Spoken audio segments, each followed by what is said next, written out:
नाबालिग जबरजस्ती कराउने आरोपमा पक्राउ परेका क्रिकेटर सन्दीप लामिछानेलाई धरोटीमा छाड्न उच्च अदालत पाटनले आदेश दिएको छ। बिहीबार न्यायाधीश द्वय ध्रुवराज नन्द र रमेश ढकालको संयुक्त इजलासले सन्दीपलाई 20 लाख धरोटीमा छाड्न आदेश दिएको हो।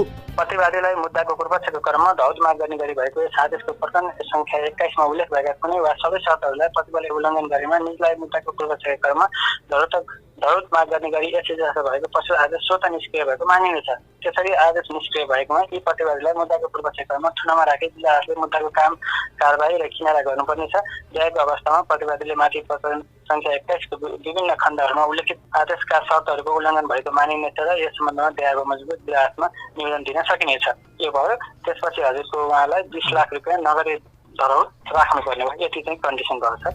यसअघि 3 पटक पेशी चढे पनि सुनुवाई हुन नसकेको निवेदनमा बिहीबार सुनुवाई भएको हो। सन्दीपको निवेदनको सुनुवाई न्यायाधीश ध्रुवराज नन्द र रमेश ढकालको संयुक्त इजलासमा भएको थियो। उनको मुद्दामा अधिवक्ताहरू शम्भु थापा, रमन श्रेष्ठ, कृष्ण भण्डारी, मुरारी सापकोटा लगायतले बहस गरेका छन्।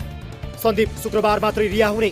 पाटन उच्च अदालतका सूचना अधिकारी दिनेश पौडेलले दिएको जानकारी अनुसार अदालतले 20 पृष्ठ लामो आदेश जारी गरेको छ। उक्त आदेश बुधबार मात्रै जिल्ला अदालत काठमाडौँ जानेछ र काठमाडौँ जिल्ला अदालतले शुक्रबार मात्रै सन्दीपलाई रिहा गर्नेछ। सन्दीपका लागि अदालतका प्रमुख 9 शर्त। शर्त नम्बर क, प्रस्तुत मुद्दाको फैसला नभएसम्मको लागि प्रतिवादीलाई नेपाल बाहिर जानबाट रोक लगाइएको छ। प्रतिवादीको नाममा जारी भएको राहदानी रोक्का गर्ने र प्रतिवादीलाई विदेश जानबाट रोक लगाएको यस आदेशको कार्यान्वयन गर्नु भनी गृह मन्त्रालय र परराष्ट्र मन्त्रालयलाई लेखी पठाउनु।